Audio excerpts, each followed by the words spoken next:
Hello and welcome back, ladies and gentlemen, to another Historical Humans Reacts. And in today's episode, we're going to be looking at an ancient Greek amphitheater at Laodicea, restored to its former glory. And you're going to correct my pronunciation, I bet.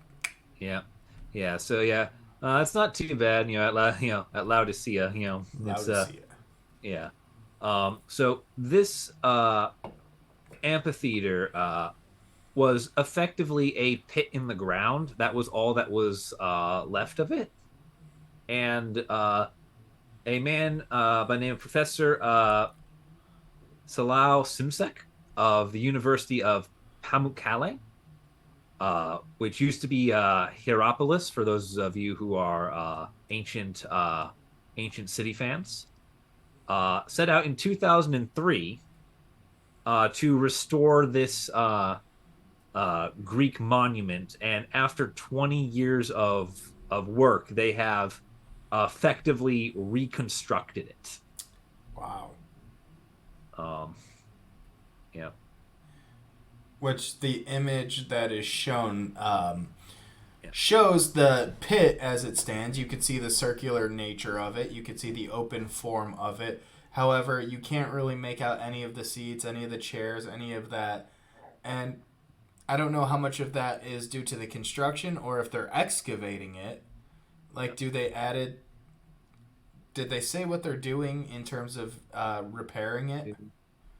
Um, do do Because the do. last image you could tell it's fully repaired. However, in the other images, it looks like it's partially excavated.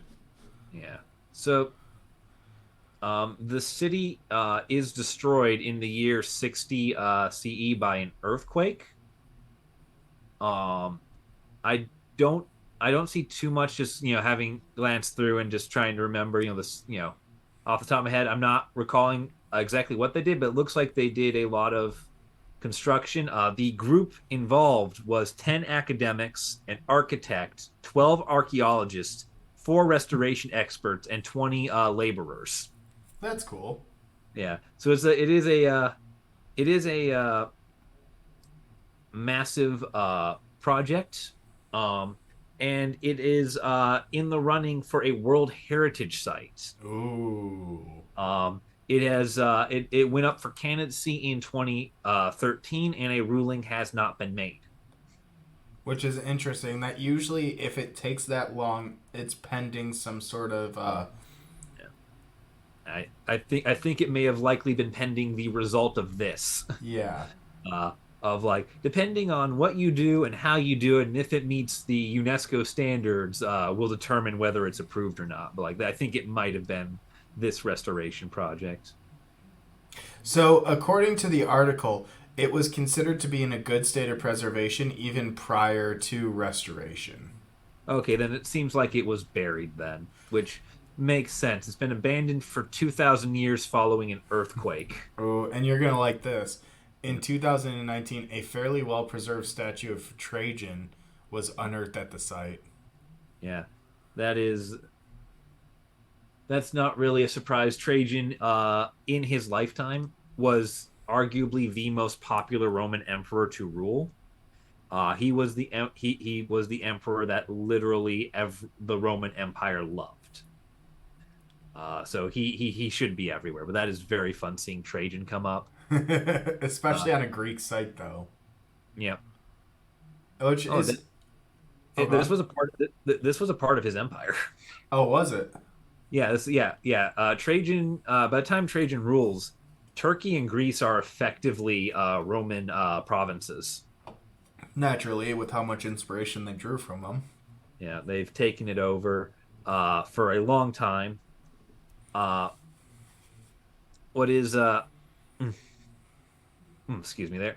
What was very fun is that this city is and this amphitheater are very important in a lot of different histories, including biblical history, as it is it is mentioned in the Book of Revelations in the Bible. It was a hot spot for some of the apostles. Part of that has to do with the large Jewish population that resided in the city at that time. Yeah, I believe they call it biophoric, something like that. Yeah. Uh, oh, bishopric. Bishopric. Um, Okay. that basically that is this is where a this is the city worthy of a bishop.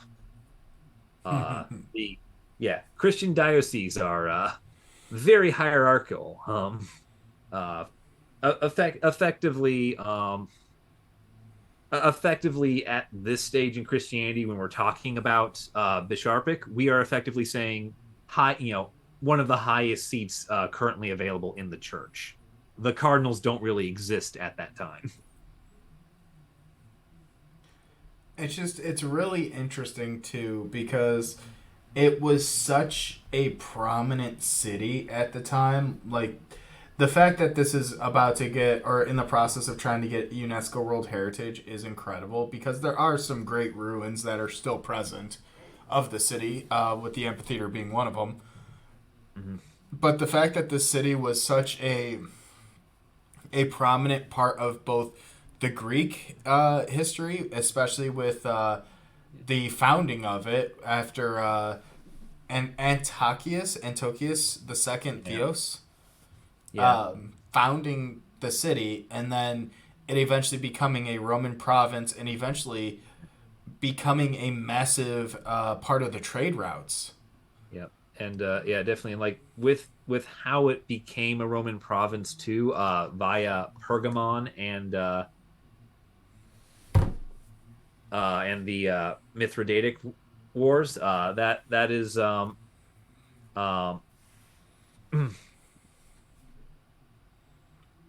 uh, that is one of the more unique annexations in history, as Pergamon is the only nation to cease to exist because it gave itself in a will to another country. Uh, literally, uh, Laodicea is a part of the kingdom of Pergamon, and when the king of Pergamon dies, he in his will names his successor uh, the Romans. I mean, Yeah, it's possible he saw the writing on the wall, but yeah, it's uh, an interesting yeah, and yeah, perspective. And the cool thing I like that this article does actually highlight too is its proximity to Colossae, which it's about 11 miles west of and about 10 kilometers or 6.2 miles south of Hierapolis, and that it was more than likely founded on an even older city.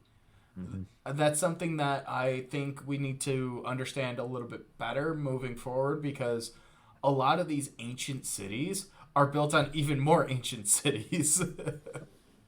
Yeah. Oh uh, yeah, it's definitely like it has a fun history after being destroyed by the earthquake. The Komnenian empires of emperors of the Byzantine Empire make a big deal about fighting the Turks over it. yeah. Um, it gets involved in a lot of major conflicts. Mentioned earlier the Mithridatic Wars, which are very fun for a number of reasons. Not the least of which was the fact that Mithridates was a semi-legendary figure in his resilience to poison. The man literally drank poison and was and could not die. That's why you got to be So, built like Mithril. yeah, it was a Rasputin level of tolerance. Yeah, yeah. But There's a lot of innovations around the city, but seeing the amphitheater excavated and restored is really wonderful because like you see like in the early phases like it goes from this sort of ugly almost what you would think a pit mine might be just glancing at it, irregular and broken, to like you start seeing the rows and the layers come out once they scrape off that top level of dirt and start polishing it up. yeah, and the very first image of the article shows a good progress of it, where you can see that the rows of seating, the rows of stones, are still roughly in place. There just was a lot of soil deposition over it, and there was some of the rocks that were scattered, but you know, It doesn't take a crazy amount to put them back into place, you know? Yeah, no, especially when, as you see in the later scenes, we have a bunch of cranes. Yeah, the Right? cranes definitely help. It was like we have industrial machines. We're fine. Oh, modern Yeah, technology.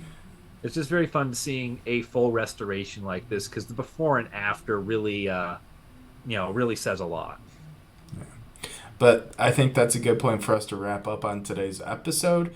If you enjoyed, please leave a like down below, comment if there's a topic you'd like to see, and let us know what your favorite Greek amphitheater is down below. Thanks for watching.